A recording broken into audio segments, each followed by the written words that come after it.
کبھی کبھی ہمارا واسطہ ایسی چیزوں سے پڑ جاتا ہے جس کو عقل تسلیم نہیں کرتی، لیکن وہ وجود رکھتی ہیں اور اپنے ہونے کا احساس دلاتی ہیں۔ بے شک جادو ٹونا گندے شیطانی کاموں میں آتے ہیں۔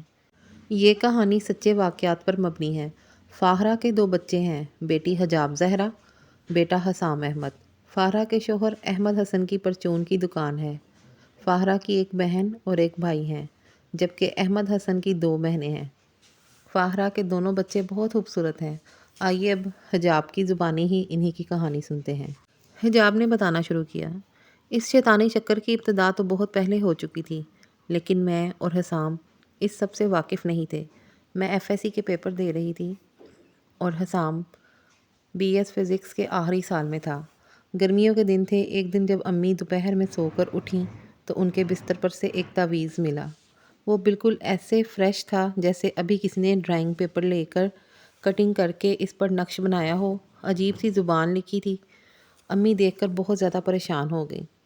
فوراً وضو کیا، نماز حاجت پڑھ کر رو رو کر دعا کی، پروردگار مجھے کسی آزمائش میں مت ڈالنا، میں کسی کا برا نہیں چاہتی، مجھ سے بھی اس شیطانی چیزوں کو دور رکھنا اور ایمان کامل پر قائم رکھنا۔ مجھ سے رہا نہیں گیا، تجسس بہت بڑھ گیا کہ ہمارے گھر کوئی چھوٹا بچہ بھی نہیں ہے، نہ کوئی گھر میں آیا اور نہ ہی کوئی گیا، تو پھر یہ کیسے امی کے بستر پر آ گیا، جس کی وجہ سے امی بہت پریشان ہو گئیں۔ میں نے امی سے پوچھا کہ آپ مجھے کچھ تو بتاؤ کہ یہ سب کیسے ہوا۔ امی نے بتایا کہ جب کوئی گندا شیطانی عمل کرتا ہے کسی کی جان، مال اور اولاد پر، تو انہیں خود نہیں آنا پڑتا، وہ اپنے موکلوں کے ذریعے بھجواتے ہیں، جنہیں ہم نہیں دیکھ سکتے۔ اس عمل کو کالا جادو کہتے ہیں۔ ایک نوری عمل ہوتا ہے جس سے کسی کے لیے برا نہیں کیا جاتا، وہ کلام پاک سے کیا جاتا ہے۔ اس نقش پر کوئی آیات نہیں ہے، عجیب سے نمبرز ہیں، لائنیں ہیں۔ مجھے ڈر لگ رہا ہے کہ پھر وہی سب کچھ شروع ہو گیا ہے۔ امی نے خالہ کو فون کیا، انہیں بتایا۔ انہوں نے کہا کہ باجی آپ کسی عامل کو دکھاؤ اس کو، بے شک آپ نہ کسی پر شک کیجیے اور نہ ہی کسی پر کروائیں، لیکن اپنی حفاظت کے انتظام تو کریں، پہلے ہی آپ بہت نقصان اٹھا چکی ہیں۔ شام کو ابو گھر آئے تو کھانا کھانے کے بعد امی نے ابو کو بتایا، تعویذ کے بارے میں بھی بتایا۔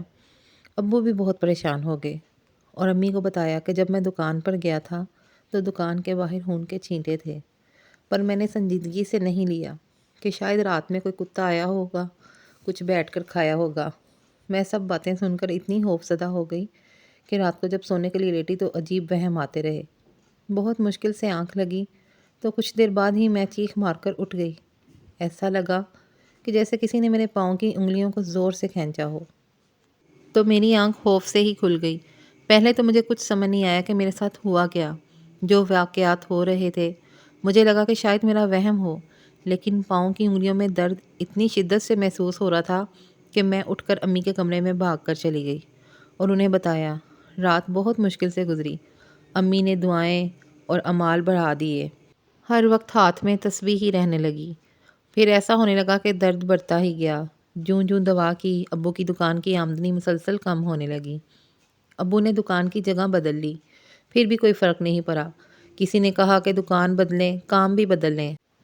ابو نے پھر سے ایک اور جگہ بدلی، کریانہ چھوڑ کر آئس کریم مشین لگا لی۔ ہفتے کے اندر اندر مشین جل گئی، دکان کے میٹر سے تعویذ نکلے۔ ہمارے گھر میں ہر وقت عجیب سوگواری سی چھائی رہتی تھی۔ ابو کو وہ دکان بھی چھوڑنی پڑ گئی۔ اب یہ حال تھا کہ 3 دکانیں بدلیں، وہ کئی سال تک دوبارہ کرائے پر نہ چڑھیں، بند پڑی رہیں۔ آخرکار امی نے کسی سے پوچھا عامل کے بارے میں کوئی بتائے جو ان سب کا توڑ کر سکے۔ میں امی کے ساتھ گئی۔ ہمارے گھر سے 1 کلومیٹر دور اس عامل کا آستانہ تھا جو کسی دربار کے ساتھ ہی منسلک تھا۔ باہر لوگوں کا رش تھا اور میں حیران تھی کہ ہر بندہ ہی اپنی مشکلات میں ان کے پاس آیا تھا، یعنی کہ ہر انسان کسی نہ کسی مشکل میں مبتلا تھا۔ پتہ نہیں یہ عامل ڈھونگ ہے یا سچ، ہمیں کوئی علم نہیں تھا۔ سب اپنی اپنی باری کا انتظار میں تھے، جیسے ڈاکٹر سے چیک اپ کروانے کے لیے آئے ہوں۔ خیر 1 گھنٹے کے انتظار کے بعد ہماری باری بھی آ گئی۔ اندر کمرے میں گئے، عجیب سا ماحول تھا۔ موم بتیاں جل رہی تھیں، ہر طرف رنگ برنگے اسکیچز بنے ہوئے تھے جس میں کالے جادو کو مختلف انداز میں دکھایا گیا تھا۔ خود اس عامل کے گلے میں مالائیں اور ہاتھوں میں انگوٹھیاں تھیں، آنکھوں میں کاجل، بھاری جسامت۔ پہلے ہم دونوں کو سر سے پاؤں تک دیکھ کر اس نے آنکھیں بند کر لیں۔ امی سے پوچھا، بتا بی بی کیا مسئلہ ہے؟ امی نے سارے تویز سامنے رکھ دیے۔ اس نے اٹھا کر دیکھے اور دیکھتے ہوئے کاغذ قلم لیا، کچھ لائنیں اور نمبر بنانا شروع کر دیے۔ کچھ دیر تک عمل جاری رکھنے کے بعد اس نے آنکھیں کھولیں تو خون کی طرح سرخ تھیں، جنہیں دیکھ کر مجھے خوف آ گیا۔ خیر، اس عامل نے بتایا کہ یہ سب آپ پر اب سے نہیں ہے، گھر میں ہی کوئی بہت پرانا آپ کا دشمن ہے، لیکن صرف اور صرف شوہر کی وجہ سے آپ کی عزت اور مرتبہ ہے۔ کوئی آپ کے اپنے سسرالی فیملی میں سے ہے جو چاہتا ہے کہ عزت قدر ختم ہو جائے، یہاں تک کہ جانی نقصان پہنچانا چاہتا ہے، لیکن لگتا ہے کہ آپ کے ورد، آپ کی عبادت آپ کی ڈھال بن جاتی ہے، آپ ورد بہت زیادہ کرتی ہوں۔ تو امی نے کہا بالکل۔ عامل بولا جی، اسی وجہ سے آپ کا کوئی جانی نقصان نہیں ہوا، پر مالی نقصان ہو رہے ہیں۔ پھر میرا نام پوچھنے کے بعد وہ کاغذ پر لائنیں بناتا رہا اور کچھ دیر کے لیے آنکھیں بند کر لیں دوبارہ سے، پھر جب کھولیں تو اور بھی زیادہ دہشت ناک ہو گئی تھیں۔ اس عامل نے بتایا کہ کسی نے عمل کیا ہے، مجھے میرے حساب نے بتایا ہے، اس بچی پر بہت سخت عمل کروایا گیا ہے، جس کا طور بہت مشکل ہے، اور اس کی شادی کا نہ سوچنا، ورنہ نقصان ہوگا، آگے کے لیے بھی بہت مسئلے ہوں گے اور اولاد میں بھی بہت مسئلے ہوں گے۔ میں حساب کروں گا۔ کچھ چیزیں بتائیں لے کر آنے کے لیے، 3 دن بعد آنے کے لیے کہا۔ ہم اٹھ کر گئے، سارے راستے امی روتی رہیں۔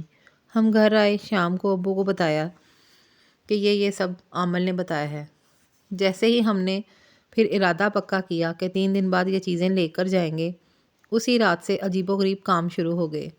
رات کو جب سو گئے تو ایک دم زور سے باہر دروازہ بجنے لگا، تیز ہوا کا شور، بلی کے رونے کی آوازیں آنے لگیں۔ کسی میں ہمت ہی نہیں ہوئی کہ جا کر دروازہ کھولتا۔ ابو بھی ہم لوگوں کو جانے نہیں دے رہے تھے۔ کچھ دیر بعد دستک رک گئی، سب نے سکون کا سانس لیا، لیکن اتنے میں کمرے کا دروازہ بجنے لگا۔ ہم سب چونک گئے، ہم سب ایک دوسرے سے لپٹ کر بیٹھ گئے۔ امی نے اونچی آواز میں تلاوت شروع کر دی، پر الفاظ منہ میں ہی پھنسنے لگے۔ ایک دم سے دروازہ زور سے کھلا، ایسے لگا جیسے کوئی عکس اندر آیا ہو۔ بھائی کی ایک دم چیخ سے ہم سب چونک گئے، پلٹ کر دیکھا تو بھائی کو سانس لینے میں تنگی ہونے لگی، ایسے جیسے کوئی نادیدہ چیز تھی جس نے اس کا گلا جکڑ لیا تھا۔ میں زور زور سے رونے لگی۔ ابو اور امی نے تلاوت تیز کر دی کہ جو بھی چیز تھی ہمارا ذہن بھٹکانا چاہتی تھی تاکہ تلاوت بند ہو جائے۔